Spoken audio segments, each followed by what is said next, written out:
Hernandez struggles this year, and especially so far this month.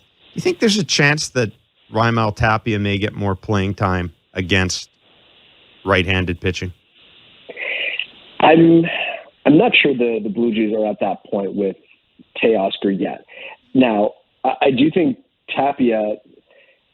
I don't know. I try to balance and try to figure this out. You know that old baseball adage, right? That the more you play part-time players, the more they remind you why they're part-time players. Right. Yeah. And the Blue Jays have had that just right mix with Tapia, where they always seem to get the best out of him.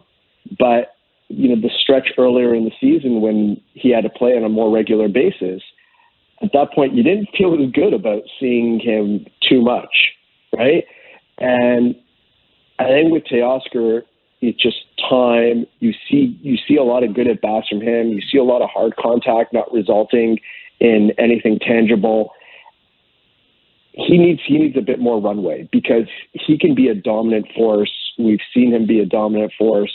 And maybe this is one of those years where it just doesn't happen for him, but he's had good stretches within this season, and he can certainly have another one in him. So my lean is to give Teoscar more runway because I think he's earned it. I think he's talented enough that he's going to get right at a certain point and really justify it. And I'm also wary, again, in a lot of ways, the Blue Jays are using their bench really smartly because they're using players in situations when they're most likely to succeed.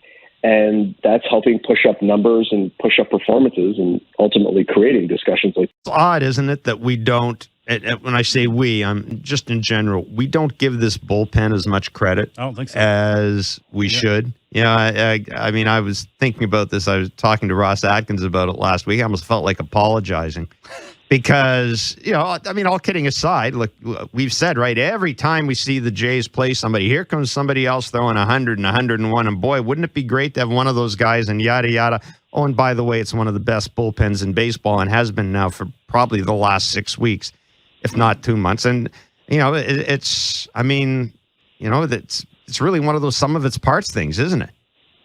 Well, I also think that the addition of Anthony Bass and the return to form of Tim Meza has really made a big difference too, because that's just lengthened it out and given them the opportunity to space out Simber a bit more, even though I believe he's still leading the American League in appearances, given them the opportunity to give Jimmy Garcia a breather periodically. And all that has really helped. But I don't think that we've made enough of the 3 bullpen days in 2 weeks that they delivered, and that it was 8 earned runs over 26 innings of work.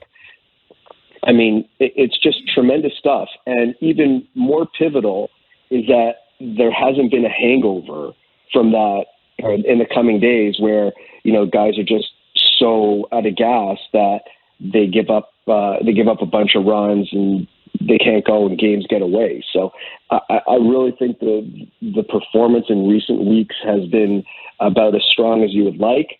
In an ideal world, you have one more swing, like true swing and miss kind of guy in there, but Anthony Bass has certainly lengthened the options for John Schneider, and this bullpen has actually been a strong point for this